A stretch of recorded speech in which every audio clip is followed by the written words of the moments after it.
기도 응답의 확신. 요한일서 5장 14절로 17절 말씀. 그를 향하여 우리가 가진 바 담대함이 이것이니 그의 뜻대로 무엇을 구하면 들으심이라. 우리가 무엇이든지 구하는 바를 들으시는 줄을 안즉 우리가 그에게 구한 그것을 얻은 줄을 또한 아느니라. 누구든지 형제가 사망에 이르지 아니하는 죄 범하는 것을 보거든 구하라. 그리하면 사망에 이르지 아니하는 범죄자들을 위하여 그에게 생명을 주시리라. 사망에 이르는 죄가 있으니 이에 관하여 나는 구하라 하지 않노라. 모든 불의가 죄로 돼 사망에 이르지 아니하는 죄도 있도다. 아멘. 아멘. 오늘도 참 행복한 주일입니다. 주일을 거룩하게 구별하여 2부 예배로 예배당에 오신 여러분, 또 여러 가지 형편으로 지금 이 시간에 인터넷 예배 드리는 여러분, 하나님이 여러분들과 함께 계심을 믿습니다. 아멘. 예수님을 하나님의 아들 그리스도로 믿는 자는 영생을 얻었다. 그게 지난 시간 설교 내용입니다. 예수님을 믿는 하나님의 자녀들이 누릴 수 있는 놀라운 복은 영생의 확신, 구원의 확신이죠. 그리고 또 하나의 복은 오늘 본문에 나오는 기도 응답의 확신입니다. 기도는 성도의 의무이자 특권입니다. 그런데 오늘날 많은 성도들이 이 놀라운 특권인 기도에 대해 잘 몰라요. 전능하신 하나님과 교제하는 이 놀라운 특권을 누리지 못하고 있습니다. 찬송가 364장을 보면 내 기도하는 그 시간, 그때가 가장 즐겁다. 이런 가사가 있죠. 여러분, 기도의 즐거움을 모르는 사람들이 많아요. 기도가 무엇인지 몰라. 무엇을 어떻게 기도해야 되는지도 몰라요. 더군다나 하나님의 자녀가 기도하면 하나님께서 들으시고 반드시 응답해 주신다는 확신도 가지고 있지 않은 사람이 많습니다. 사도 요한은 요한 1서를 이제 마무리해 가면서 하나님의 자녀들에게 주어진 놀라운 복인 기도 응답의 확신을 주고 있습니다. 오늘은 기도 응답의 확신이라는 제목으로 말씀을 전하려고 합니다. 어떻게 기도해야 될까요? 무엇을 기도해야 될까요? 오늘 본문을 통해 살펴봅시다. 자, 먼저 어떻게 기도해야 되나요? 첫째, 기도 응답의 확신을 가지고 기도하라. 예수 그리스도를 믿는 자들에게 하나님께서 주신 복은 영생의 복과 또 하나님과 교제할 수 있는 복입니다. 하나님과 교제할 수 있는 수단이 기도입니다. 하나님의 자녀들에게 주어진 놀라운 특권은 내가 감히 하나님 앞에 나가 담대히 기도할 수 있고 그 기도를 하나님께서 들으신다는 것입니다. 그러므로 예수 그리스도를 믿는 하나님의 자녀들은 기도 응답의 확신을 가지고 기도함으로 이 위대한 기도의 특권을 누려야 할 줄 믿습니다. 자, 오늘 성경을 봐요. 요한일서 5장 14절 15절입니다. 그를 향하여 우리의 가진 바 담대함이 이것이니 그의 뜻대로 무엇을 구하면 들으심이라. 하나님 앞에 우리가 담대하대요. 왜? 하나님 뜻대로 구하면 듣기 때문에 담대히 구한다는 거야. 하나님 앞에 나가. 15절에 우리가 무엇이든지 구하는 바를 들으시는 줄을 안즉 우리가 그에게 구한 그것을 얻은 줄을 아느니라. 여러분, 요한일서의 중요한 주제 중에 하나가 하나님과의 사귐, 하나님과의 교제라고 하는 주제입니다. 요한일서는 하나님과의 교제를 많이 강조합니다. 사도 요한 당시에 이단인 영지주의자들이 자기들은 특별한 영적인 지식을 가지고 있기 때문에 자기들만 하나님과 특별히 교제한다라고 주장을 했지요. 그러나 사도 요한은 요한일서를 통해서 예수님을 하나님의 아들로 그리스도로 믿는 자들이 하나님의 자녀요 하나님 아버지와의 교제가 이루어진다라고 말하고 있습니다. 하나님의 자녀는 하나님 아버지께 본문 보니까 담대함을 가지고 나간대요. 담대하다는 말은 확신을 가지고 나간다는 말입니다. 하나님께 확신을 가지고 나가서 무엇이든지 구하면 하나님께서 들으시고 응답해 주신다는 말씀입니다. 그러나 여러분, 주의할 것은 오늘 본문을 봐요. 15절에 보니까 무엇이든지 구하는 바를 들으신다 그랬죠? 이 말을 오해하면 안 돼요. 이 말을 바르게 이해해야 돼. 여기 무엇이든지 구하는 바를 하나님께 듣는다는 말은 문맥을 보고 해석해야 돼요. 우리가 아무거나 달라 그러면 다 듣느냐? 아닙니다. 14절을 봐야 돼. 14절에 보니까 그의 뜻대로 무엇을 구하면 들으십니다. 하나님의 뜻대로 구하는 것, 하나님의 뜻대로 뭐든지 구하라는 거예요. 그것이 하나님의 뜻이면 하나님이 다 들어주신다는 말씀입니다. 그러므로 여러분, 기도 응답의 조건은 하나님의 뜻에 맞게 기도하는 것입니다. 그렇다면 하나님의 뜻을 어떻게 알 수 있나요? 하나님의 뜻은 하나님의 뜻을 계시한 성경에 잘 나타나 있습니다. 그러므로 우리는 하나님의 말씀인 성경을 읽고 또 이렇게 듣고 이렇게 예배를 통해서 하나님 말씀을 잘 듣고 주의 깊게 귀를 기울일 때 하나님의 뜻을 알 수가 있습니다. 그런데 성경에는 우리가 기도해도 하나님께서 응답하시지 않는 경우가 있는데 어떤 경우에 하나님이 응답하시지 않는가요?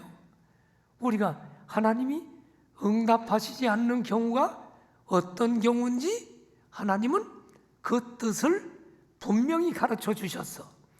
기도 응답을 가로막는 것이 여러 가지가 있는데 두 가지만 소개할게요. 첫째, 우리의 죄가 기도 응답을 가로막습니다. 시편 66편 18절에 보면 이렇게 말하죠. 내가 나의 마음에 죄악을 품었더라면 주께서 듣지 아니하시리라. 이사야 1장 15절에도 너희가 많이 기도할지라도 내가 듣지 아니하리니 이는 너희 손에 피가 가득합니다. 이 손으로 여러분 죄 짓고 남들을 해치고 이 손에 피가 가득하면 하나님이 기도를 듣지 않는데, 이사야 59장 1절 2절에 여호와의 손이 짧아서 구원하지 못함이 아니다, 귀가 둔하여서 너희 기도를 듣지 못함이 아니다. 2절 오직 너희 죄악이 너희와 하나님 사이를 갈라놔서 너희 죄 때문에 하나님이 얼굴을 가리고 너희 기도를 듣지 않는다라고 이야기합니다. 그러므로 여러분, 성경을 통해 하나님께서 보여주신 기도 응답의 비결은 우리 죄를 지었을 때 죄를 회개하는 일부터 해야 돼. 그리고 죄를 회개하고 거룩하고 의롭고 진실된 삶을 살아야 할 것입니다. 자, 기도 응답을 가로막는 것은 또 하나, 부부간에 불화가 있으면 기도가 막힌다고 성경은 이야기합니다. 베드로전서 3장 1절을 보십시오. 남편들아 이와 같이 지식을 따라 너희 아내와 동거하고 그를 더 연약한 그릇이요 또 생명의 은혜를 함께 이어받을 자로 알아 귀히 여기라. 이는 너희 기도가 막히지 아니하게 하려 함이라. 자, 여러분, 지금 부부간에 불화하면 기도가 막힌다는 얘기죠. 자, 그렇다면 주변에 보면 부부가 화목한 사람들 보면 신기하게 많은 복이 있는 걸 봐요. 내가 목회하면서도. 그 말씀이 맞는 것 같아.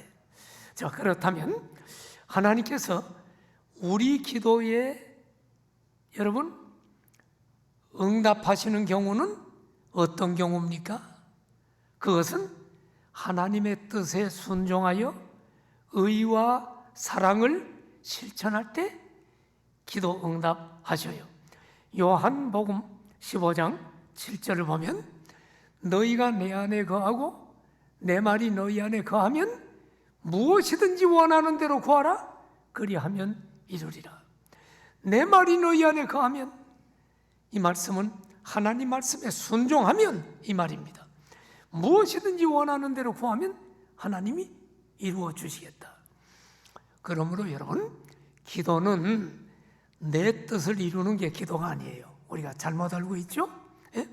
하나님의 뜻을 우리 기도를 통해 이루어지게 하기 위해서 우리가 기도하는 거예요. 하나님의 뜻이 우리의 기도를 통해 이 땅에 이루어지기를 하나님께서는 기뻐하셔요. 물론 우리가 기도하지 않아도 하나님께서는 하나님의 뜻을 이 땅에 하나님이 이룰 수 있어. 그런데 하나님은 우리의 기도를 통해서 하나님의 뜻이 하늘에서 이루어진 것처럼 이 땅에서도 이루어지기를 작정하셨습니다. 그러면 여러분, 기도하지 않는 사람은 하나님의 뜻을 방해하는 사람일 수도 있어. 극단적으로 얘기하면 하나님의 뜻을 이루는 것을 기도하지 않는 성도 때문에 하나님의 뜻이 더디게 이루어질 수 있단 말이야. 그러므로 여러분, 기도라는 것이 너무너무 중요하다는 것을 우리가 각성하고, 신앙생활을 오래 하면서도 기도를 배우지 못한 사람은 빨리 기도를 배워야 정상적인 신앙생활에 들어가게 된다. 그러므로 여러분, 우리는 항상 성경을 통해 하나님의 뜻을 살피고 하나님의 뜻대로 기도할 때 하나님께서는 무엇이든지 다 응답하신다는 사실을 알아야 합니다. 그렇다면 여러분이 좀 고민이 생길 거예요. 목사님, 그러면 내가 필요한 것 주세요, 이런 거 기도하면 안 됩니까? 아닙니다. 그렇진 않습니다. 하나님의 뜻은 하나님의 자녀들이 잘 되기를 바라는 게 하나님 뜻입니다. 하나님의 자녀들이 생명을 얻을 뿐만 아니라 풍성한 삶을 살기를 하나님은 원하십니다.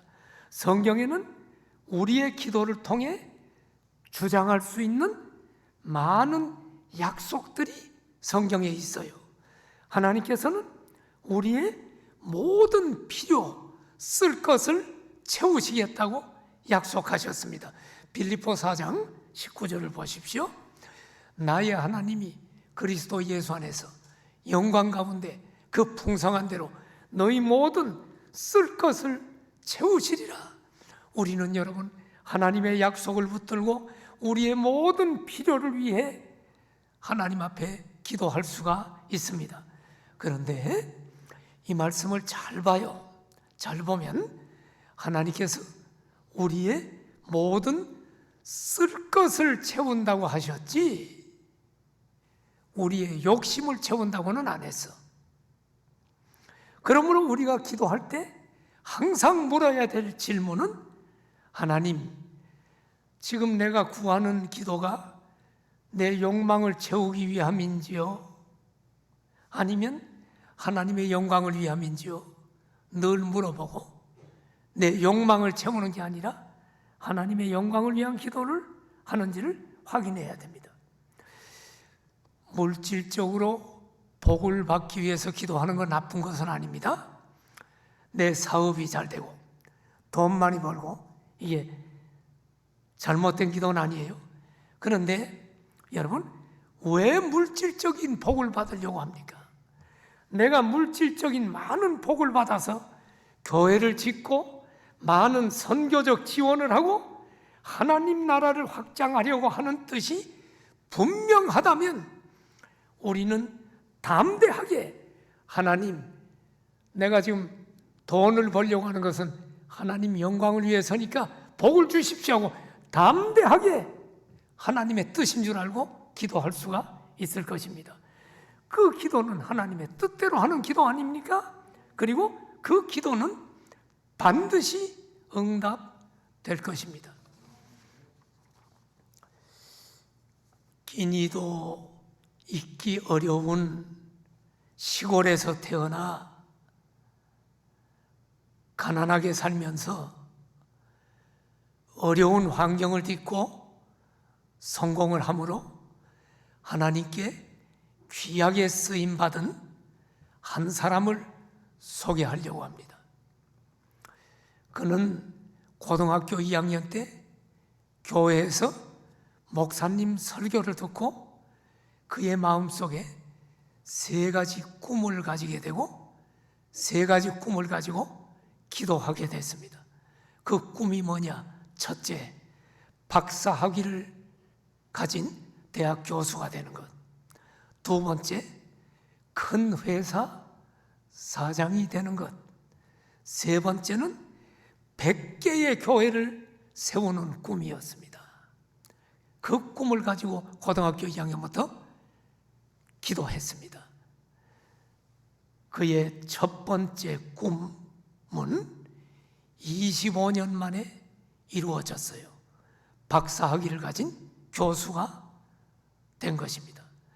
두 번째 꿈은 28년 만인 45세에 대의 그룹을 창립함으로 이루어졌습니다. 그리고 그의 세 번째 꿈인 100개의 교회 건축도 지금 이미 100개가 훨씬 넘어갔습니다. 그가 누구냐?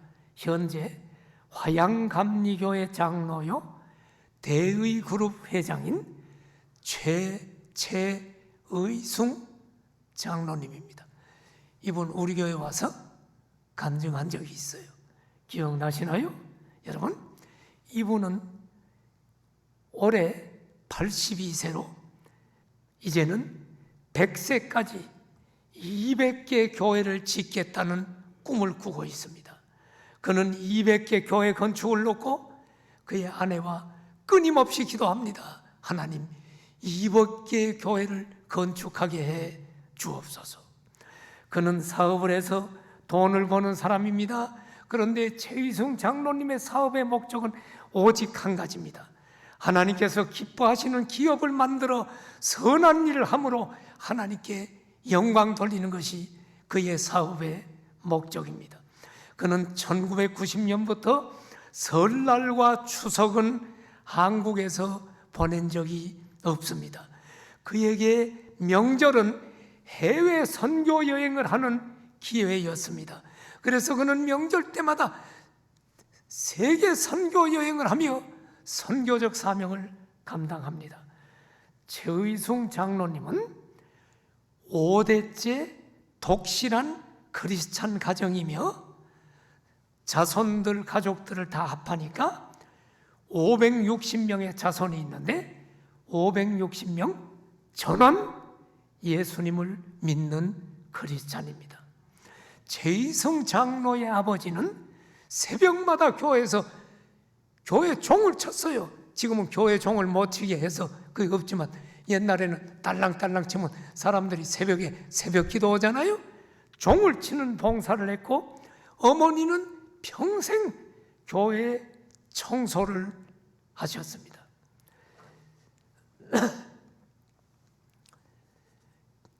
교회 봉사 열심히 하는 성도의 자녀가 훌륭하게 되고 복받는 사례는 너무너무 많습니다.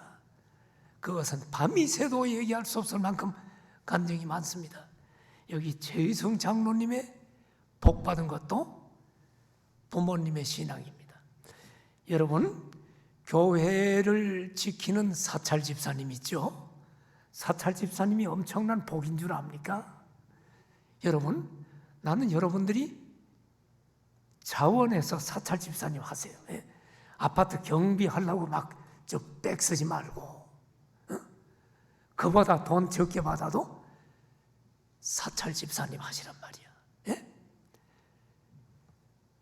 내 하나님 집에 문지기로 있는 것이 좋사오니 이것이 경건한 성도들의 기도입니다. 그러니까 억지로 일하는 게 아니야. 기쁨으로 일하는 거예요. 나는 사찰 집사님을 잘한 사람들 그 자녀들이 엄청난 복받은 사람 많이 합니다. 내가 교육 전도살 때 내가 있던 교회에 사찰 집사님, 정말로 그분은 기쁨으로 성도들을 섬기고 교회를 지켰어요. 그런데 그때 내가 확인한 것이 사찰 집사님의 아들 서울대 합격하는 걸 내가 보고 그때 그 교회를 나왔습니다. 내가 이름은 얘기하지 않겠지만은 한국에 굉장히 큰 목사님들이 있어요. 유명한 목사님들, 그분 아버지가 사찰 집사였습니다. 내가 아는 어느 우리 이제 교단의 총회장을 지내신 목사님, 그분 뭘 했느냐? 그는 학창 시절에도 교회당 종치는 일을 자원해서 했다는 간증을 듣고, 아하, 하나님이 총회장까지 이렇게 복을 나려 주셨구나. 부모의 자녀에 대한 신앙교육이 자녀를 복되게 합니다. 최의성 장로님은 어머니로부터 철저한 신앙 훈련을 받았는데, 어머니의 가르침은 여러분 크게 세 가지였습니다. 첫째, 주일 성수해라. 주일은 빠지면 안 된다. 두 번째, 11조는 철저히 해라. 하나님의 돈이다.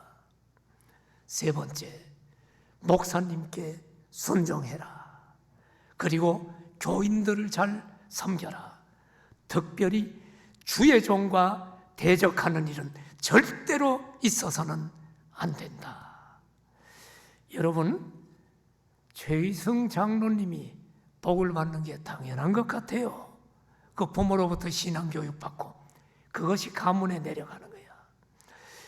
자녀들에게 여러분 돈을 물려주는 것보다 더 중요한 것은 바른 신앙을 유산으로 물려주는 것입니다. 코로나로 지금 부모들의 신앙이 휘청거리는 가정이 많아요. 여러분, 그 사이에 자녀들이 망가지고 있다는 것을 알아야 됩니다. 부모 여러분, 주일 성수를 가르쳐야 됩니다.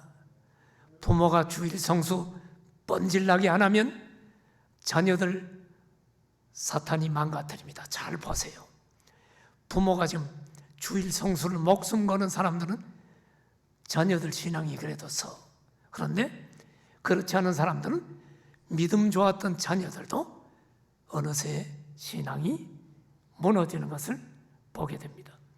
우리 크리스찬 부모들은 정말 이 코로나 시대는 하나님의 시험이요 또 사탄의 시험이 있다는 것을 알고 긴장을 하고 부모들부터 신앙에 바로 서야 합니다. 우리는 최의성 장로님의 인생 스토리를 보면서 하나님의 영광을 위해 하나님의 뜻대로 드리는 기도가 반드시 응답됨을 확신하고 하나님 영광 위에 기도하는 우리 모두가 되기를 축원합니다.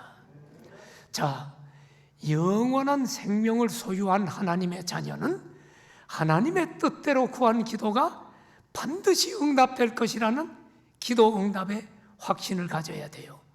어느 정도 확신을 가져야 할까? 요한일서 5장 15절에 보니까 무엇이든지 구하는 바를 들으시는 줄을 안즉 우리가 그에게 구한 그것을 얻은 줄을 또한 아느니라. 어느 정도로 확신 가져요? 내가 구한 것은 지금 당장 응답이 안 됐어도 이미 응답된 것으로 하려는 거야.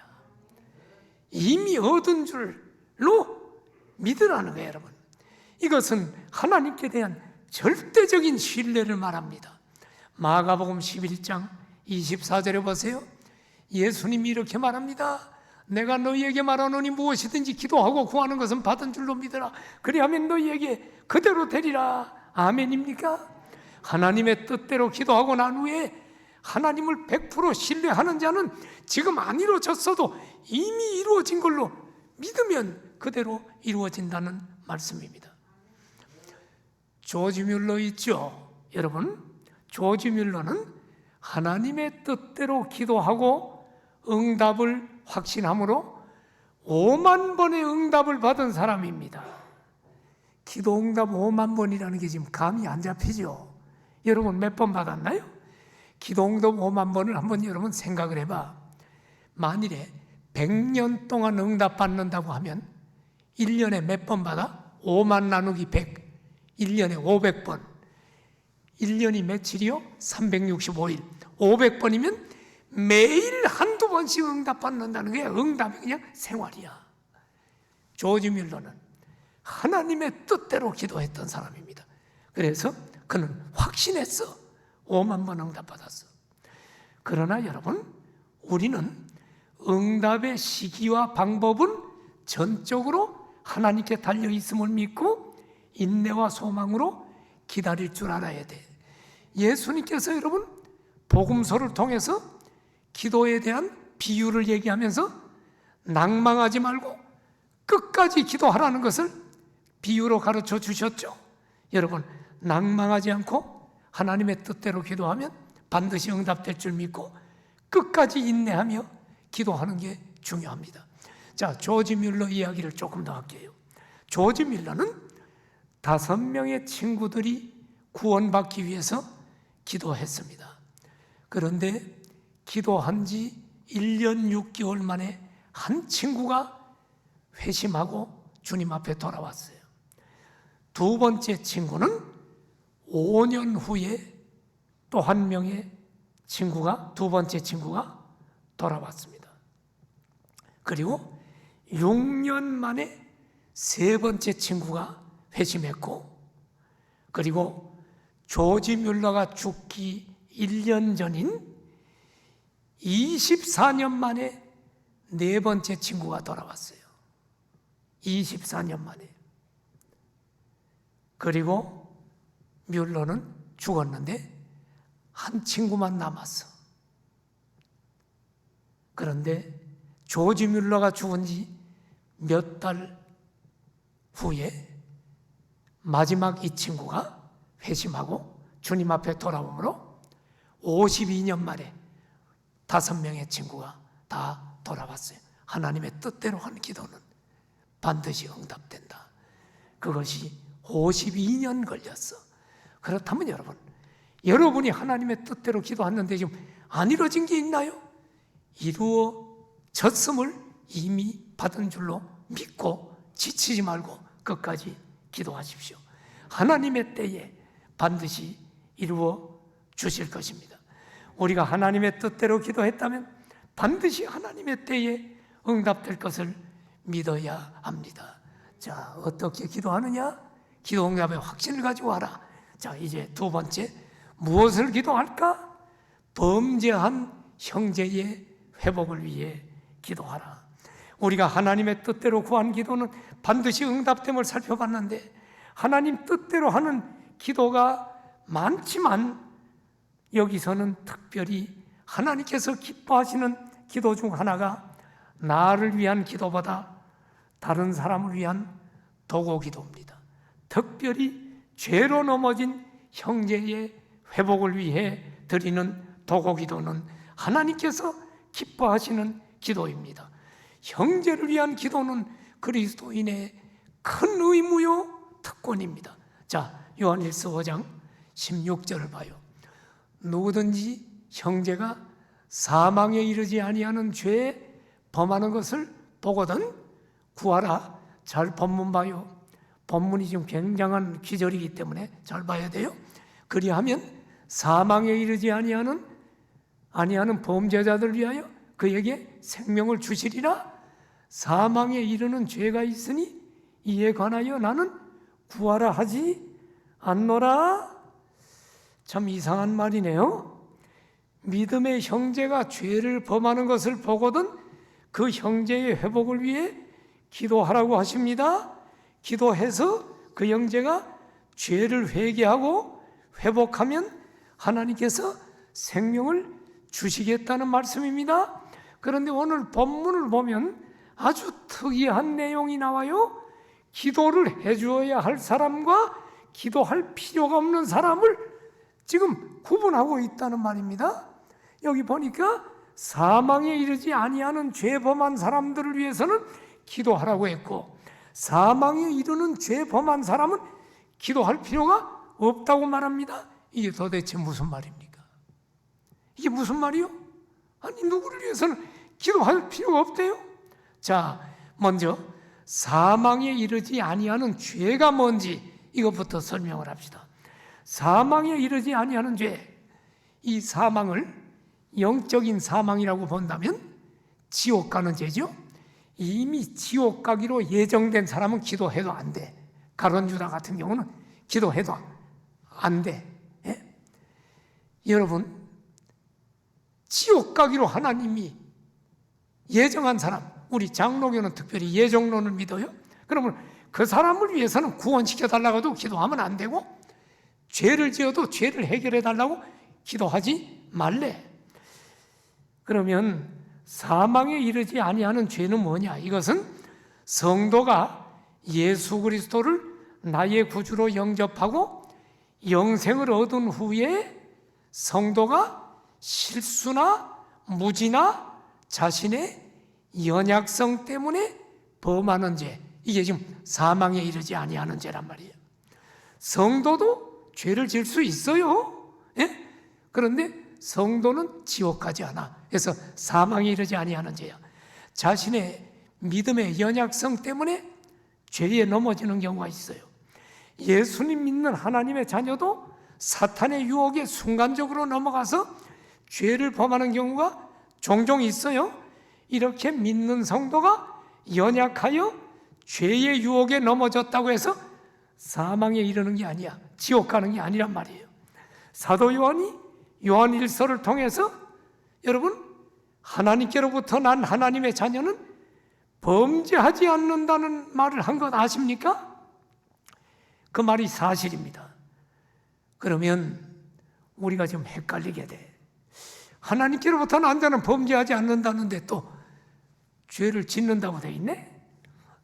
사망에 이르지 아니하는 죄가 있다 그러네? 자, 요한일서 3장 9절 봐요.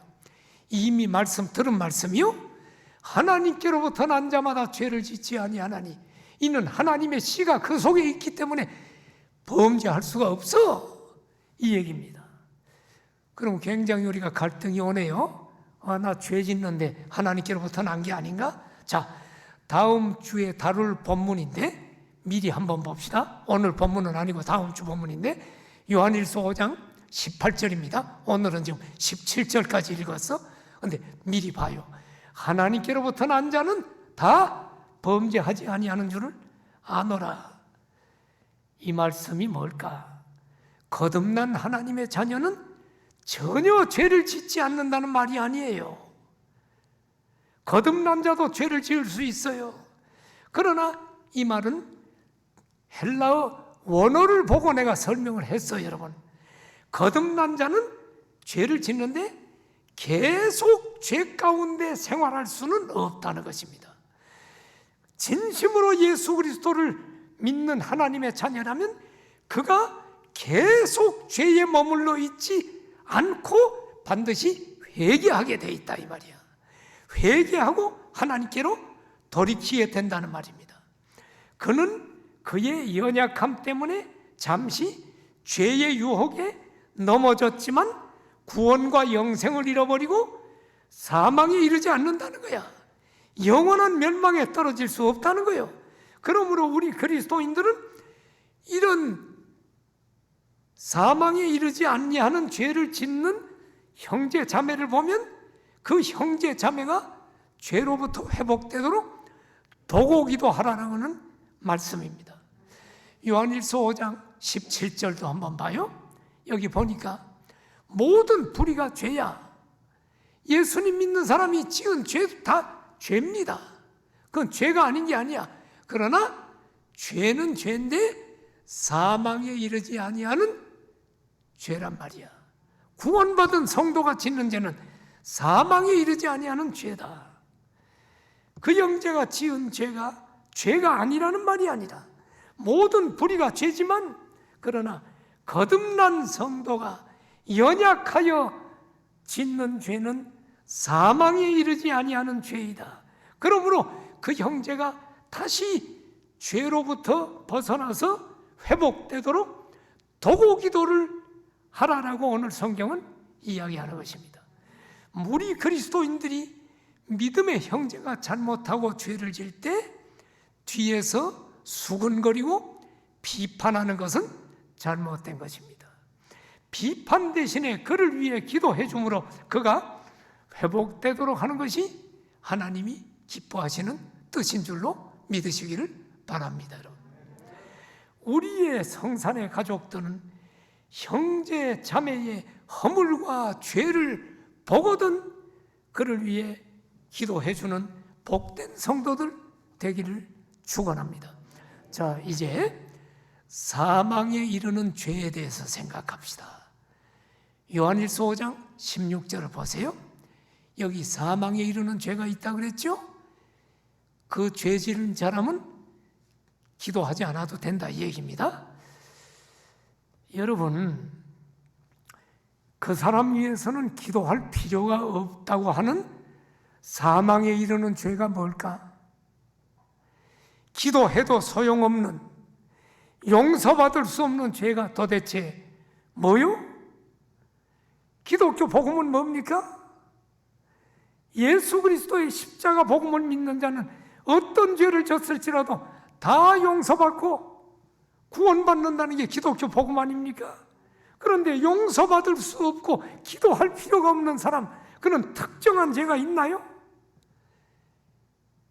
이 기절은 해석하기가 대단히 난해한 기절입니다.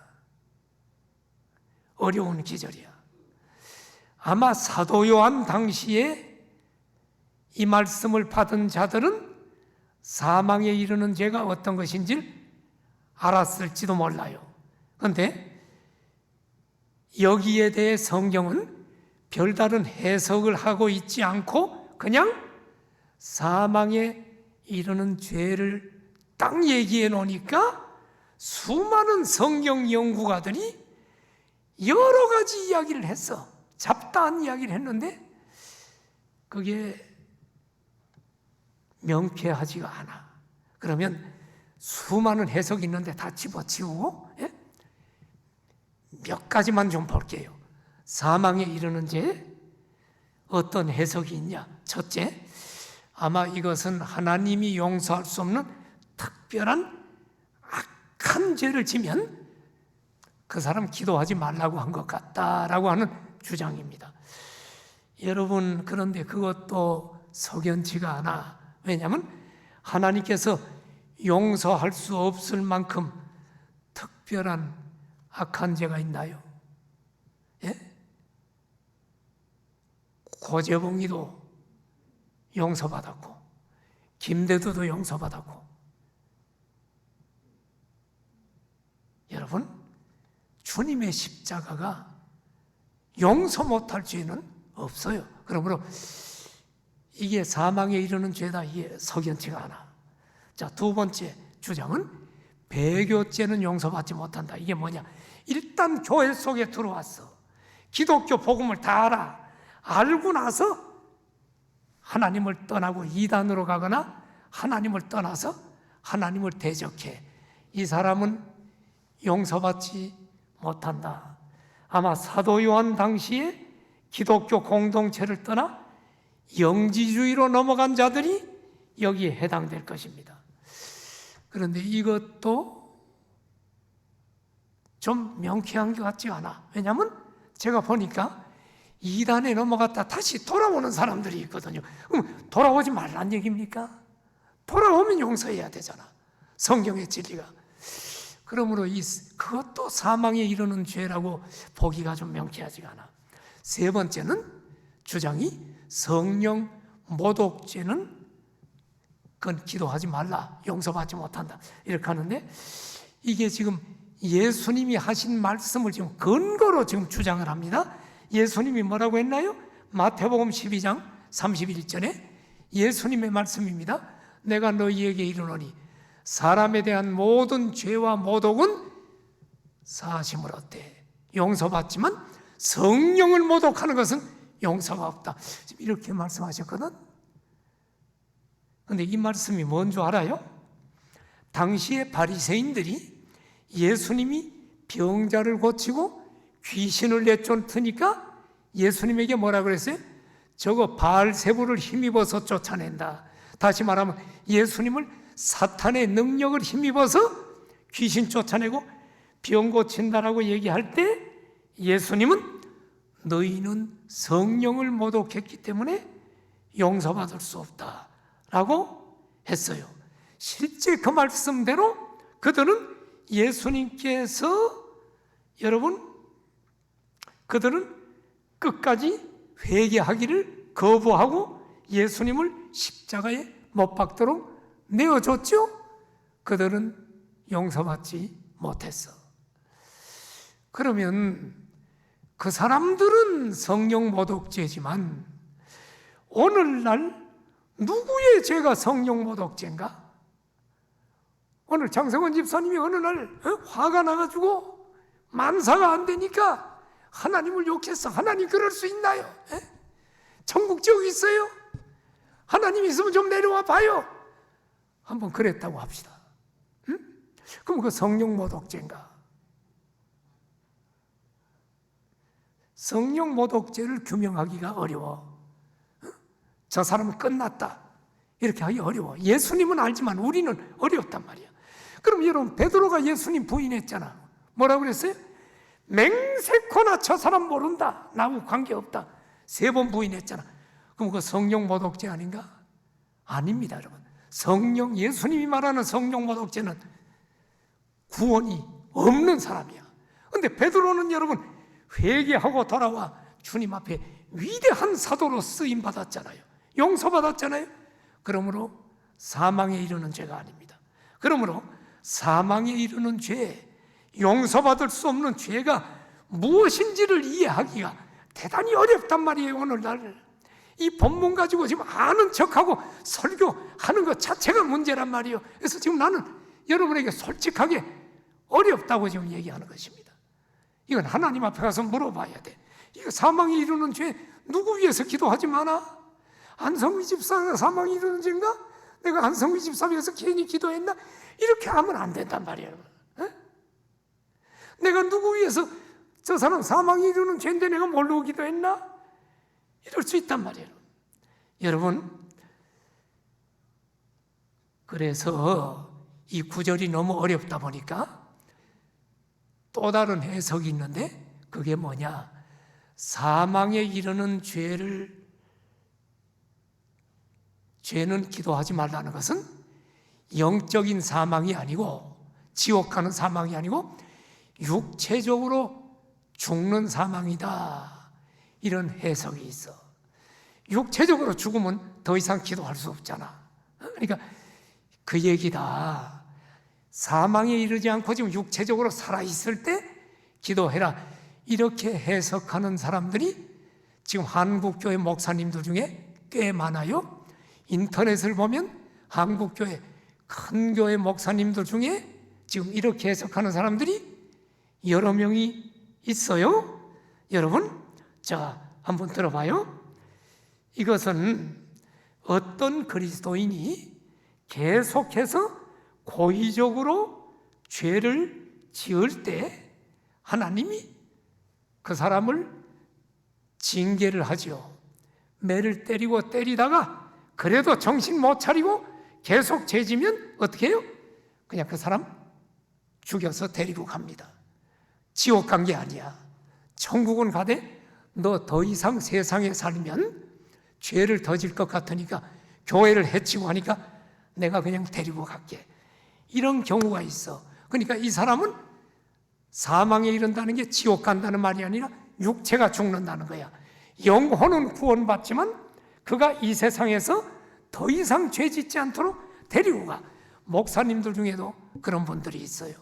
목사님이 굉장히 순수하고 훌륭했는데 어느 날 교회가 커나가고 교만하고 막 하나님 앞에 막 교만한 죄를 지니까 하나님이 어느 날 그 목사님을 쓰러뜨려 가지고 그냥 데리고 가는 경우도 있어요. 그건 지옥 가는 죄가 아니야. 육체가 죽는 거예요. 자, 고린도전서 5장 5절을 보십시오. 여기 보면 분명히 얘기하잖아요. 이런 자를 사탄에게 내주었으니 이는 육신은 멸하고 영은 구원을 받게 하려 함이라. 그러니까 여러분, 이 사람은 구원받지 못한 사람이 아니고 육체의 죽임을 당한 자야. 예를 하나 들면 성경에 아나니아와 삽비라 부부. 아나니아와 삽비라가 지옥 갔을까요? 천만에 지옥 갈 리가 없지. 헌금하는데 거짓말하다가 죽음을 당한 것 아닙니까? 그 헌금하다가 죽음 당했지 예수님을 안 믿는 사람이 아니에요.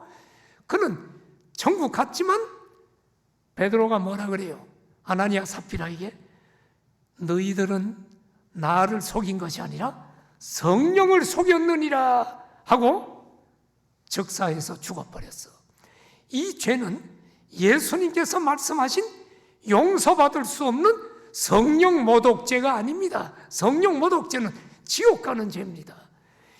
아나니아와 삽비라는 예수님을 믿고 구원받은 사람입니다. 그러나 잠시 연약하여 사탄의 유혹으로 죄를 지음으로 하나님께서 그 육신을 멸하시고 영혼을 구원하신 것입니다.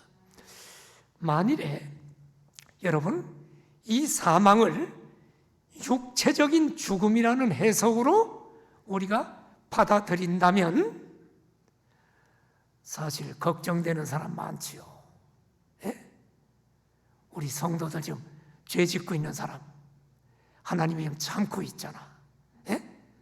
참고 있다가 계속 안 고치면 너는 그만 데리고 갈게. 목사도 예외가 아니야. 우리가 예수님을 믿으면서도 계속 죄 짓고 하나님 교회에 해를 끼치고 하나님 권위에 도전하고 하나님 나라에 도움이 되지 않는 일을 계속하고 있다면 하나님이 그를 바라보고 있다가 어느 순간에 그를 칠 수 있다는 것입니다. 그리고 데리고 가실 수 있다. 육체적 죽음. 오늘 이 해석을 이렇게 받아들이면 오늘 우리가 긴장해야 돼. 그러므로 여러분, 형제가 죄를 짓거든 뒤에서 수군거리고 비판하지 말고 범죄한 형제가 회복될 수 있도록 도고기도 해줘야 될 것입니다. 나는 목회하면서 많은 사람들의 모습을 봅니다. 어떤 경우에는 어떤 성도가 좀 정신을 차렸으면 좋겠는데 저렇게 하는 거 아닌데 이런 불편함이 있을 때가 있어. 기도하면서도 자꾸 막힐 때가 있어요. 저렇게 신앙생활하면 안 될 텐데 걱정되는 사람이 있단 말이야. 우리 교인은 아니지만 오래전에 방화동으로 이사를 와서 우리 교회 새벽 기도도 나오고 잠시 나온 어느 권사님이 있었어요. 그분이 자기 집을 신방을 해서 기도해달라고 그래서 내가 간 적이 있는데 보니까 그의 남편은 장로인데 온몸을 움직이지 못하고 침대에 누워있는데 말도 못해요. 어버버버 이렇게 하는데 그 권사님이 소대변 수발을 하고 있었습니다. 너무너무 그 모습이 안타까워서 간절히 기도를 했어요. 그분들을 신방하고 기도하면서 하나님 앞에 내가 기도했죠. 하나님, 왜 이 장로님, 권사님들이 귀한 분들인데 이렇게 평생을 주님 교회 위해서 헌신했는데 이렇게 이 모습으로 있습니까? 하고 내가 기도를 했습니다. 왜 이렇게 어려움이 옵니까? 생각하는 중에 이분들로부터 전에 교회에 있던 이야기를 듣게 됐어요. 그런데 이야기를 하는 중에 계속 이분이, 권사님이 전에 교회 목사님을 비판하고 그 교회 부목사님을 자꾸 편을 들고 얘기를 합니다. 그러면서 내게 이야기를 해줬어요. 그러면서 그 교회 부목사님이 그 교회에서 시무하다가 그 교회에서 나가서 교회를 개척을 했는데 본교회가 개척하도록 돈도 돼서 교회를 세워주고 수년간 굉장히 오랫동안 목회비자 생활비도 지원하다가 이제 지원하는 기간이 끝나서 생활비 지원하는 걸 중단했다고 합니다. 그런데 이 권사님 장로님은 그 부목사와 담임 목사보다 더 친했기 때문에 담임 목사님에게 왜 어려운 교회를 생활비를 더 주라고 자꾸 이야기를 했답니다. 그래서 담임 목사님이 우리 교회 기준이 몇 년간 도와주는 기준이라 도와줬는데 장로님, 권사님 도와주는 것만이 도움이 아니고 기도해 주는 것이 교회가 자립하는 길입니다. 돈만 도와주면 교회가 부흥 안 될 수 있습니다. 그래서 기도해 주십시오 했더니 목사님들은 막 이 장로님 부부가 뭐라고 한 것 같아요. 예? 목사님은 어려운 사람을 생각하지도 않고 그러냐고 하면서 이분들이 교회가 안 도와주면 우리가 돕겠습니다. 그리고 교회 헌금을 안 하고 직접 그 부목사님 교회로 돈을 갖다가 넣으면서 교회 질서를 막 어기고 자기 헌금을 직접 그 교회에 후원을 했다고 합니다. 그러던 중에 남편이 어느 날 장로님이 쓰러진 것입니다. 그리고 교회를 떠나서 방화동으로 이사를 와서 이 교회 저 교회를 다니다가 우리 교회 새벽 기도를 하러 오셨던 권사님을 내가 신방을 한 적이 있습니다. 제가 그 얘기를 들으면서 많은 생각을 했어요. 가만히 들어보니 평생 교회에서 충성 봉사하신 분들인데 그 권사님은 새벽 기도 와서도 굉장히 뜨겁게 기도하는 분인데 영적으로 누가 바르게 지도를 해주지 못해서 영이 어둡구나. 교회가 권위와 질서가 무너지는 것을 하나님께서는 가장 경계하시는데 담임 목사를 도우라고 세운 장로 권사 직분으로 교회 질서도 따르지 않고 부목사 지지하는 부목사당을 지어서 하나님께서 기뻐하시지 않겠구나. 어쩌면 저 장로님 권사님이 도와줌으로 말미암아 부목사님 교회가 부흥되는 것을 막았구나. 교회는 하나하나 주님의 몸된 교회라 하나님이 부흥시켜 줄 텐데 이 장로님 권사님은 질서도 어기고 또 잘못했구나 하는 생각을 그때 성령께서 내게 하게 하셨습니다. 사랑하시는 여러분, 우리는 형제가 죄를 지을 때 그의 회복을 위해 도고기도해야 됩니다. 목사인 저도 죄를 짓지요.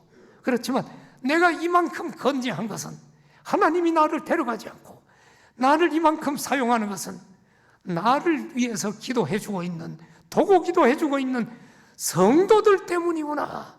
나는 이것을 믿습니다. 자, 이제 이 어려운 본문의 결론을 내립시다. 사망에 이르지 않으는 죄 범하는 형제를 위해 기도하라. 사망에 이르는 죄에 이르는 자를 위해서는 기도할 필요가 없다고 했는데 이 사망이 영적 사망이라고 볼 때 여러분 오늘 이걸 어떻게 해석할까? 여러 가지 해석이 있는데 자, 다른 해석 다 좀 접어두고 사망에 이르는 죄에 대한 확실한 해석은 사망에 이르는 죄는 하나님의 아들 예수 그리스도를 믿지 않는 자들의 죄입니다. 이들은 성령의 감화를 거역하는 자들입니다. 결론적으로 이들은 끝까지 회개를 거부하는 자들입니다. 가롯 유다와 같은 자입니다. 따라서 이들은 아무리 우리가 기도해도 돌아오지 않습니다. 이들은 사망에 이를 수밖에 없습니다. 그러나 우리는 누가 사망에 이르는 죄인인지 알 수 있어요, 없어요? 있어요, 없어요? 우리는 눈으로 볼 수가 없어. 예수님은 알 수가 있지만 볼 수가 없기 때문에 누구는 사망에 이르는 죄다 규정하면 안 돼. 아무리 흉악한 죄를 짓고 아무리 성도가 여러분 나쁜 죄를 짓고 이란에 넘어가서 별일을 해도 우리는 그가 돌아올지 안 돌아올지 우리는 알 수가 없어요. 그러므로 우리는 어떤 형제에 대해서도 그가 죄로부터 돌아서고 회복되도록 사랑과 긍휼의 마음을 품고 기도해야 될 줄 믿습니다. 예수님께서는 심지어 원수들에 대해서도 복을 빌라고 하시고 그 복이 합당하면 그가 복을 받을 것이고 합당하지 않으면 내가 빈 복이 내게 돌아올 것이라고 하셨습니다. 그러므로 우리는 교회 안에서 형제 자매들이 죄를 지을 때 비판하지 말고 회복을 위해 기도함으로 주님의 교회를 든든히 세워가는 복된 우리 교회 되기를 축원합니다. 고개 숙여 기도합시다.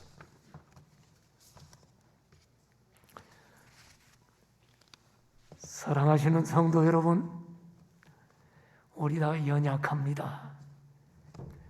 연약하여 실수도 하고요. 사탄의 유혹에 넘어가서 하나님이 기뻐하지 않는 일도 합니다. 그러나 우리 속에는 성령님이 계셔서 우리는 다시 회개하고 회복될 수가 있습니다. 우리 교회는 누구를 비판하는 교회가 아니라 형제 자매의 죄를 보거든 그를 위해 기도하는 교회가 되길 원합니다. 그리고 자신을 살펴 늘 기도하는 성도들 되기를 원합니다. 기도 응답의 확신을 가지고 담대히 주님 앞에 나가는 살아있는 교회가 되길 바랍니다. 통성으로 기도합시다. 할렐루야. 할렐루야. 오늘 하나님 감사합니다. 예수님을 믿는 우리를 우리들에게 주신 붙들어주셔서 특권, 형제를 사랑하여 담대히 하나님 앞에 나가 형제를 원하는 우리들을 기도 응답의 붙들어주셔서 확신을 가지고 기도할 수 있는 형제를 특권 위하여 주심을 도우기도 감사합니다. 하는 자들을 우리 교회가 주옵소서. 기도하는 교회가 되게 하여 하나님, 주옵소서. 우리의 기도가 이제 새벽 우리의 기도도 이제 만족과 진행합니다. 우리의 영광, 우리의 신앙 기쁨, 회복을 위해서 우리의 새벽 기도합니다. 신앙과 기도를 성공을 회복하게 하시도록 하시고 허락하여 이 주시옵소서. 특권을 누리게 우리는 하시고 아무것도 할 수 없사오니 특별히 우리를 붙들어 나만을 위한 우리와 기도가 함께하여 아니라 주시옵소서. 형제 자매를 우리에게 위해서 힘을 주시옵소서. 범죄한 우리의 형제 기도에 자매가 응답이 회복되도록 있을 수 있도록 허락하여 도고 주시옵소서. 기도하는 우리 교회가 인도하여 되게 하여 주시옵소서. 주옵소서. 그 가운데 하나님 그리하여 그들을 세우고 견고한 교회가 되고 하나님께 영광 돌리게 하여 주옵소서. 예수님의 이름으로 기도드립니다. 아멘.